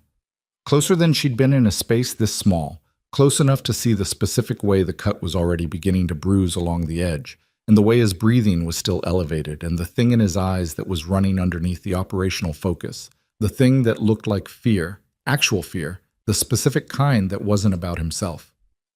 "Where's Marco now?" "My people have him." "Is he?" "He's fine." A beat. "He's in custody. Our custody." His voice fractured for just a syllable on the word "our" and then came back together. "He's fine." She looked at him for a moment. Then she reached up, not thinking about it, acting before the thinking could stop her, and pressed her hand flat against the uninjured side of his jaw. Just held it there. He went completely still. "Okay," she said quietly. "Tell me the next step. I'm with you." He looked at her. The operational focus was still there, and the fear underneath it was still there, and the thing she didn't have a word for was also there, very close to the surface, held back by the same discipline that kept everything else in order. "There's a secondary location," he said. "Another hour east, more isolated, better defensible position. Then that's where we go." "Ava, that's where we go," she said again. "I told them they called the wrong person. I meant it. So let's move." He held her gaze for one long moment, then he nodded. She lowered her hand. They went. The second vehicle was already running in the courtyard, Reeves at the wheel, the desert dark and enormous on all sides, under a sky that had gone from stars to the first thin gray suggestion of dawn at the eastern edge. They moved fast across the gravel and into the car, and the property fell away behind them into the dark. Ava sat in the back seat beside Dorian and watched the desert open in the headlights, and felt the specific, adrenaline-edged clarity of someone who has moved past the point where fear is useful and arrived at the harder, quieter place on the other side of it. Her phone buzzed one more time. Unknown number. No call this time. Just a text. "You made your choice. Now you live with it." She read it once, locked the screen, put the phone in her pocket. Beside her, Dorian's hand found hers in the dark. Not reaching, not performing, just arriving there the way things arrive when they've been in motion for long enough. She didn't pull away. His thumb pressed once against her knuckles, brief, certain, and stayed. The car drove east into the gray beginning of morning, and behind them the compound sat empty and dark against the ridge. And somewhere in the city they'd left behind, in rooms and offices, and the specific machinery of consequence, the endgame was already. The gray at the eastern edge of the sky was still thin and undecided when Reeves pulled the car off the highway, onto a dirt road that didn't appear to exist until you were already on it. The second property was smaller than the first, a single stone building, low and long, set back against a rock formation that made three of its walls essentially part of the landscape. No ornament, no pretense. A place built to disappear. Reeves swept it in 4 minutes while Dorian and Ava stood in the cold pre-dawn outside. The desert at this hour carrying a temperature that had nothing to do with Las Vegas, nothing to do with the city life they'd left behind 2 hours ago. It was the clean, indifferent cold of elevation and open space, and it cut straight through her blazer like the blazer wasn't there. She didn't say anything about it. Dorian was on his phone, low and rapid. She caught fragments, names she didn't recognize, a reference to a timeline, the word finalize repeated twice with slightly different weight each time. The cut on his jaw had stopped bleeding and was settling into a dark line that would bruise badly by morning. He hadn't looked at it again after she'd pointed it out. He'd simply moved past it the way he moved past everything that couldn't be immediately resolved. Reeves came back. Clear. They went inside. The building had a main room and 2 smaller ones, functional, clean in the way of places that were maintained without being inhabited. A table, chairs, a kitchen space against one wall. Reeves disappeared into one of the smaller rooms to work his phones. The second man took up position near the door. Ava sat at the table. Dorian finished his call and stood for a moment with his phone in his hand and his back half turned to her, looking at the wall. He had the look of someone at the end of a very long calculation. Not finished, not relieved, but arrived at the last set of variables. He turned around. "The Castellano group is standing down," he said. She looked at him. "When?" "Within the hour. The negotiation concluded 20 minutes ago." He set the phone on the table and pulled out the chair across from her and sat down. The 2 men on the ridge gave up enough to make continued pressure non-viable. Combined with what my people have built over the past week and what Marco confirmed, knowingly or not, when they picked him up. He paused. They read the situation correctly. Continuing costs more than it gains. So it's over. The immediate threat is over. She held his gaze. And the less immediate one. That's a longer answer. I have time. He leaned back in the chair, not relaxed, but the deliberate release of someone giving themselves permission to stop holding the operational posture for 5 minutes. He looked at the table for a moment, then at her. "Marco will be brought in front of my father today," he said, "with everything documented. What he did with the Castellano contact, what he passed, what he negotiated for." His voice was even. Too even. The specific flatness of someone who has processed an emotion to its functional limit and is now operating on the other side of it. My father is not a forgiving man, but he's a practical one. Marco will be removed from the company structure entirely. Every position, every access, every function. He'll be out. Out meaning what exactly? Out meaning finished, in the business, in the succession, in any position that gives him proximity to operations or information. He looked at the table again. He keeps his life, he keeps his freedom. He goes somewhere and he builds something else, or he doesn't. That's the arrangement. Your father agreed to that. My father agreed that the alternatives, making an example in the way he might have 20 years ago, would destabilize the transition he spent 2 years engineering. So yes, he agreed. Ava sat with that for a moment. "And you," she said, "what did you agree to?" He looked at her. "What do you mean?" "I mean that Marco is your brother and you spent the last 12 hours watching him choose a side that wasn't yours. I mean that the agreement your father made is the practical one, the right one probably, but it doesn't fix whatever was broken between you two long before this week." She paused. "I'm asking how you are, not operationally, how you are." He was quiet for longer than she expected. "I've been trying to remember," he said finally. "The last time Marco and I were in the same room without it costing something. The last time it was just..." He stopped, looked for the word. "Simple." "When was it?" "I was maybe 22. He was 28. We went to a boxing match in Atlantic City because our father had tickets he couldn't use. We ate terrible food and argued about the undercard and drove back at 2 in the morning. He paused. That was the last time I remember it being simple. What changed? Our father started making the succession explicit, started laying out which direction he was leaning. He looked at his hands on the table. Marco had been the oldest. He'd spent his whole life believing he would inherit the primary position. And then our father looked at the enterprise he was building, the transition away from the old operations, and decided he needed someone who didn't love the old operations, someone who could move away from them without grieving them. He stopped. Marco grieved them. He never stopped. Ava looked at him. He didn't just want the power. No, Dorian said. He wanted the version of it that he grew up watching, the version that operated the way our grandfather operated. He thought I was going to dismantle something worth preserving. A beat. He wasn't entirely wrong about what I planned to dismantle. He was entirely wrong about what it was worth. The room was quiet. Outside, the desert was beginning to lighten. Not dramatically, just the slow, categorical shift of darkness becoming something else, the stars at the western horizon already fading. What happens to the transition now, she said. It proceeds. Faster, probably, given that the opposing candidacy is now definitively off the table. He looked at her directly. Which means the 6-month timeline in the contract becomes somewhat academic. She held his gaze. How academic?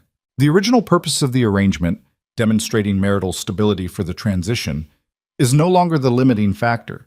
The transition will finalize regardless. He paused. Which means you're not obligated to stay in the contract for the remainder of the term. She looked at him for a long moment. Is that what you want? She said. For me to go. I want you to have the choice, he said. A real one. Not the choice you had in the penthouse 3 weeks ago when I put a contract in front of you and a number on the table and called it an offer. A real choice, with full information and no financial pressure in either direction. He held her gaze. The payment stands regardless. Everything promised in the contract delivered in full, today if you want, no conditions. The morning light was building slowly through the small windows. It fell across the table between them, across his hands, the documented bruise along his jaw, the phone he'd set down, the slight fraying at his collar from a night that had cost more than he was showing. Ava looked at all of it. 3 weeks ago, she said slowly, I signed a contract because I was practical and I was scared and I needed the money. That was true. I'm not going to dress it up. She paused. But something happened in the last 3 weeks that the contract doesn't cover, and I think we both know that. He didn't look away. Yes. I don't know what to do with it, she said. I need you to understand that. I'm a 31-year-old high school teacher from Sacramento who came to Las Vegas for a bachelorette weekend and is currently sitting in a stone building in the desert at 5 in the morning because someone tried to use me as leverage against my accidental husband. That is my life right now. She looked at him. I need time to figure out what I actually feel versus what I feel because we've been through something together. Those aren't always the same thing. I know, he said. And I need you to not manage this the way you manage everything else. I need this to be the one thing you don't optimize. Something in his face shifted. Not the fault line thing, something deeper and more permanent, something that looked like a man deciding to put down a tool he'd been carrying so long he'd forgotten it was a choice. Okay, he said quietly. Okay, she said. They sat in the growing light for a while without saying anything more. It wasn't the silence of unresolved things. It was the silence of two people who had run out of the kind of words that managed situations and were sitting in the unfamiliar space on the other side. Reeves drove her to the airport at 8 in the morning. Dorian walked her to the car. The desert around the property was fully lit now, pale and enormous, the rock formations casting long, early shadows, a hawk working the thermals somewhere high above without apparent effort. He stood at the car door and looked at her. Your school, he said. I'll have the cover story corrected. Your principal will hear it directly from a reliable source. Family emergency, resolved, returning Monday. Thank you. The ring, he started. I'll keep it, she said. She looked at her hand. For now, while I figure things out. He nodded. She got in the car.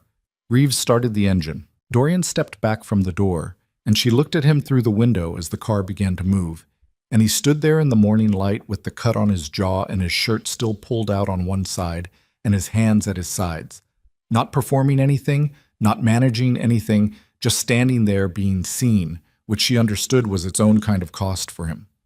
She kept looking until the road curved and the property disappeared. She went back to Sacramento. She went back to her classroom on Tuesday and taught second period. Their eyes were watching God, the discussion she'd planned, and the sub had not prepared it, but her students were forgiving in the way that teenagers sometimes were when a teacher they trusted came back looking slightly harrowed by the world. Jalen asked if she was okay. She said she was fine and meant it in the specific limited way that fine was ever accurate. She went home to her apartment and the bills on her counter and the dish rack she'd still never relocated from the cabinet. She called Dana. Dana answered immediately. "Talk to me." "I don't know where to start." "Start anywhere." She started at the car on the way back from the Moretti family dinner. The phone call, the 4 words, and went from there. She talked for an hour and 15 minutes. Dana didn't interrupt except twice, both times to say something that wasn't a comment, but just confirmation that she was still there and still listening. When Ava finished, Dana was quiet for a moment. "Okay," she said. "2 things. First, are you physically safe right now?" "Yes." "Second, do you love him?" Ava looked at the ceiling. Her apartment ceiling, with its familiar water stain near the light fixture and the small crack along the south wall that the landlord had promised to repair for 2 years. "I don't know," she said. "That's not a no," Dana said. "It's not a yes either." "Ava." Dana's voice was gentle and precise, in the way that people's voices got when they were about to say the thing they'd been building toward for the whole conversation. "You stayed in the car when they called you. You answered the phone at 2 in the morning and told a dangerous stranger that they had the wrong person. You pressed your hand against his face in a stone room in the desert." A pause. "That's not confusion. That's someone who already knows and is scared of the size of it." Ava closed her eyes. "I'll call you after the wedding," she said. "You're still coming." "I wouldn't miss it." She heard Dana smile through the phone. "Good. Also, your husband is rich and I want a good gift." She laughed. It surprised her. The realness of it, the way it moved through her chest and cleared something out. She hung up and sat in her apartment and let the ordinary sound of her neighborhood come through the windows. A dog somewhere. A car. The specific, unremarkable texture of regular life continuing to exist. The ring was on her finger. She looked at it for a long time. 3 weeks passed. She went to Dana's wedding, which was exactly what Dana had wanted. Loud and warm and slightly chaotic and full of people who loved her, in a venue with too many flowers and a dance floor that didn't stop moving until midnight. Ava wore a green dress she'd bought specifically for it and drank champagne at a measured pace and danced badly with Dana's cousins and cried during the vows in the specific way that people cried when they were watching something true. She drove home at 1 in the morning and sat in her car outside her apartment building for a few minutes before going in. Her phone had a message from Dorian. Not a call. A text, sent at 11:42, which meant he'd been awake at 11:42 thinking about the fact that she was at a wedding tonight. It said, "How was it?" She looked at the message for a moment, then she typed back, "Beautiful. The vows were real, you could tell." 3 dots. Then, "That's what makes them worth anything." She sat with that for a moment, then, "The transition finalized today. Officially on record as of this afternoon." She looked at that line for longer. "Congratulations," she typed. "Thank you." A pause. Then, "I keep your brand of coffee in the kitchen." She looked at that message for a long time. It was not a grand statement. It was not a declaration or a negotiation or carefully structured offer. It was a man saying, in the most concrete and unvarnished language available to him, that he had been thinking about her in the specific small daily way that meant something particular.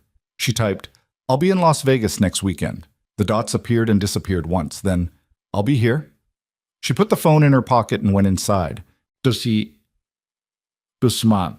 She arrived on Saturday afternoon. She drove herself. Her own car, the aging one, which made the 6-hour trip in steady if slightly rattling fashion. She pulled into the parking structure beneath the building and sat for a moment before getting out, going over nothing in particular, just sitting inside the decision she'd already made. He opened the door before she knocked. He was in dark jeans and a plain shirt, and his feet were bare, which was such a specific, ordinary human detail that it almost undid her. He looked like someone who had been home all day. No performance, no dress shirt, no managed presentation. Just a man who had been waiting for someone to show up. He looked at her. She looked at him. "Your coffee's made," he said. She walked in. The penthouse was exactly as she remembered, and somehow completely different. The light at this hour falling differently across the stone floors, the city outside the windows in its afternoon register, low and golden. The kitchen counter had her brand of coffee. The dining table had no contracts on it. She set her bag down and turned to face him. "I need to say something," she said. "Okay. I came back because I wanted to, not because of the money, not because of the contract, not because of anything except that I wanted to see what this is when it doesn't have a deadline attached to it." She held his gaze. "I'm still a high school teacher from Sacramento. I'm still going back to my job on Monday. I'm still going to need time to understand what it means to be in proximity to the things that come with your life. None of that has changed." "I know," he said, "and I need you to keep being honest with me, even when you think I'll leave, especially then." "I know," he said again. "Okay," she said, "that's what I needed to say." He looked at her across the kitchen. The city was spread out behind him through the windows, the same view she'd woken up to 4 weeks ago with a ring on her finger and a headache and no idea what any of it was going to cost. The same view, the same room, the same ring, everything different. "I'm not good at this," he said. "I want to be honest about that too. I don't have a model for this that isn't transactional or managed or built around an outcome. I spent 20 years running everything like an enterprise." He paused. "I don't know how to do it the other way." "Neither do I, actually," she said. "I've been managing things alone for a long time. I'm not good at letting them be unmanaged. So we're both bad at it." "Apparently," he held her gaze. "That seems like the most honest foundation I've ever built anything on." She felt something move in her chest. That same low vibration she'd noticed in the car on the way to the airport 4 weeks ago. The one she'd told herself was the feeling before a storm that hadn't decided which way to go. It had decided now. She could feel which way it was going, and she didn't look away from it. She crossed the kitchen to him. He didn't move to meet her. Not out of distance, but because he understood, she thought, that this was hers to do on her own terms, and he was giving her the room for it. She stopped close enough that she could see the scar the cut had left on his jaw, faint now but there. A small permanent record of the night the desert had proven how serious all of this was. She put her hand against it again. The same gesture as the stone room, the same steadiness. He covered her hand with his. She said, "Hi." He said, "Hi." And that was it. No grand speech, no carefully constructed language. Just two people in a kitchen in the late afternoon, holding the same small piece of air between them, finding out what happened when you stopped managing the outcome and just stood in it. A year is a long time when you fill it with real things. The transition at Moretti Consolidated finalized in the way that Dorian had always intended.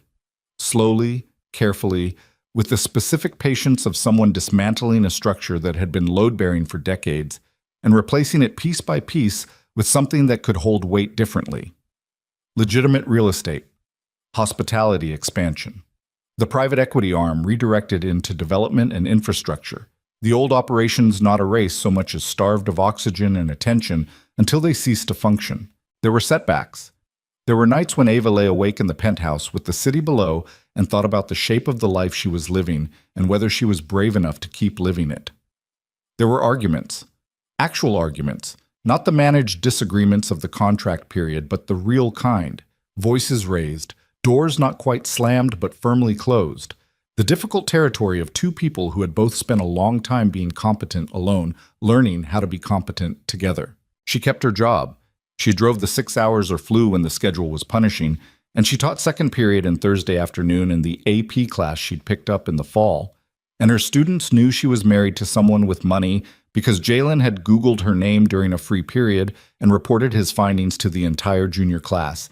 And she handled that with the same direct, undecorated honesty she'd applied to everything else, which was, yes, she was married. No, it was not their business. Yes, she was still their teacher. Get out your books. She called Dana every week.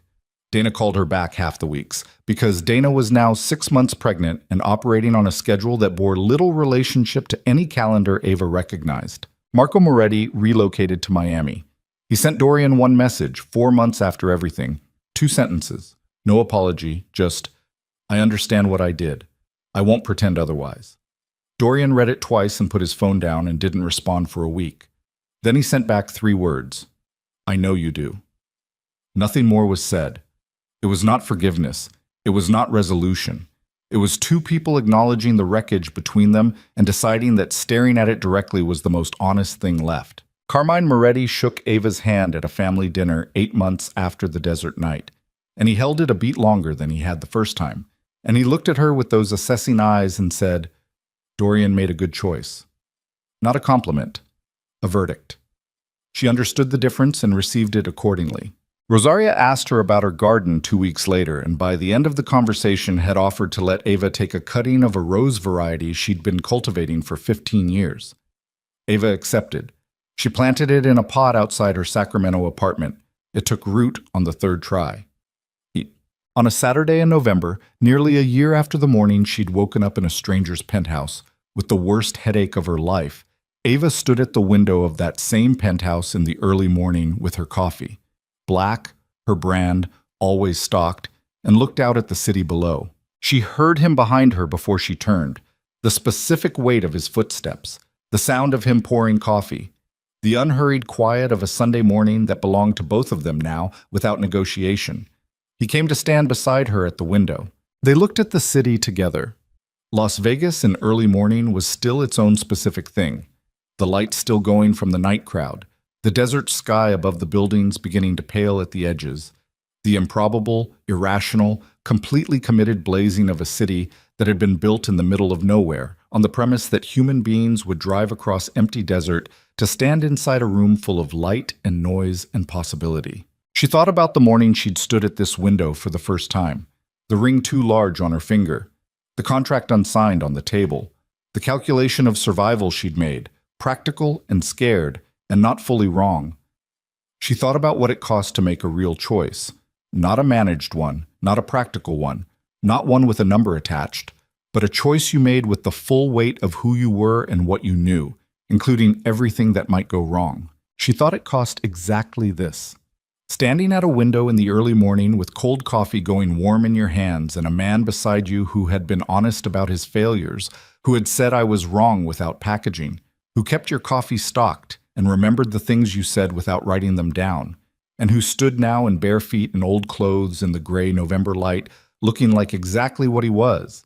Not a symbol, not a contract, not a problem she'd solved or a danger she'd survived, but a person, flawed and tired and real, trying to build something worthwhile with whatever he had. She leaned her shoulder against his. He leaned back. Neither of them said anything. They didn't need to. The city burned below them, and the sky kept going pale. And the thing between them that had started as the worst mistake of her life sat quietly in the room behind them, uncontracted and unconstrained, taking up exactly the right amount of space. On the coffee table, the original ring, resized once, then again, fitting perfectly now, sat in its box next to a small envelope. Inside the envelope was a receipt from a jeweler 2 blocks from her school in Sacramento. A new band, ordered 3 weeks ago, sized to the same specifications. She hadn't told him yet. She would today. On the inside of the band, because she'd had a week to think about what to engrave, and this was the only thing that was completely true. Best mistake I ever made. She turned from the window. He turned with her. She picked up the envelope from the coffee table and held it out to him. He took it, opened it, read the receipt. He stood there for a long moment with the paper in his hands, and something moving in his face that had no name and needed none. Just a man who had spent 20 years running everything like an enterprise, and had finally, at considerable cost and in the most roundabout possible fashion, found the one thing that refused to be managed. He looked up at her. She said, "The engraving is a spoiler. I wanted you to know what it says before you see it." He looked at the receipt again. She watched him understand. He didn't say anything for a moment. Then he folded the paper carefully and held it in one hand and used the other to pull her in. Not dramatically, not with performance, just directly, the way he did everything when he wasn't managing anything. And she let him, and the city went on burning outside, and somewhere in Sacramento a rose cutting from Rosaria Moretti's garden was putting down roots in a terracotta pot. And a classroom of juniors was halfway through a reading list that their teacher would be back to finish with them on Monday. And the world continued in all its ordinary complexity, indifferent and magnificent, while two people who had started as a contract and a mistake stood in the morning light of a city built on improbable choices and held on to what they'd made. It wasn't perfect. It was never going to be perfect, but it was real, which was the harder thing to find and the only thing, in the end, worth keeping.